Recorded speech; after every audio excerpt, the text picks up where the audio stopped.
மகர ராசினர். மகர ராசினர் ஏதாவது ட்ரீட்மெண்ட் எடுக்கிறீங்கன்னா கண்டிப்பா நீங்க வெளியே சொல்லக்கூடாதுங்க.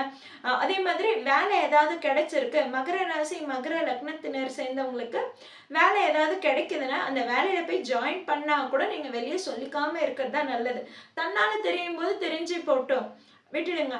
நீங்க உங்க வாயால நீங்க சொல்றீங்க, அப்பா எனக்கு இவ்வளோ பெரிய வேலை கிடைச்சிருக்கு, நான் இந்த வேலை பண்ணிட்டு இருக்கேன் அப்படின்னு நீங்க சந்தோஷமா வெளியே சொன்னீங்கன்னா கண்டிப்பா அது அதுக்கப்புறம் அந்த வேலையில நிலைக்கவே முடியாது. அந்த வேலையில உங்களால தொடர்ந்து செயல்பட முடியாது.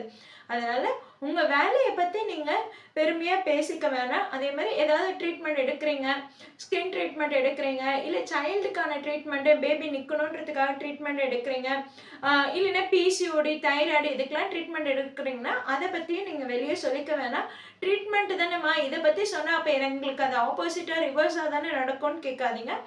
நீங்க ட்ரீட்மெண்ட் எடுக்கிறத பத்தி பேசினாலும், திரும்ப திரும்ப அது உங்களுக்கு அதாவது என்னன்னா, உங்களுக்கு பிரச்சனை வரணும். உங்களால அதுல நிம்மதியா தொடர்ந்து இருக்க முடியாது அப்படின்றது தான் இதனோட கான்செப்ட். அப்ப நீங்க ட்ரீட்மெண்ட் பத்தி நீங்க தொடர்ந்து சொல்லும்போது பார்த்தீங்கன்னா, அது உங்களுக்கு வந்து திரும்ப திரும்ப ட்ரீட்மெண்ட் எடுக்கிற மாரி இருக்கும். திரும்ப திரும்ப அந்த பிரச்சனைய அதிகப்படுத்தும். அதனால நீங்க இந்த விஷயத்துலலாம் ரொம்பவே ரகசியம் காக்கிறது ரொம்பவே நல்லது.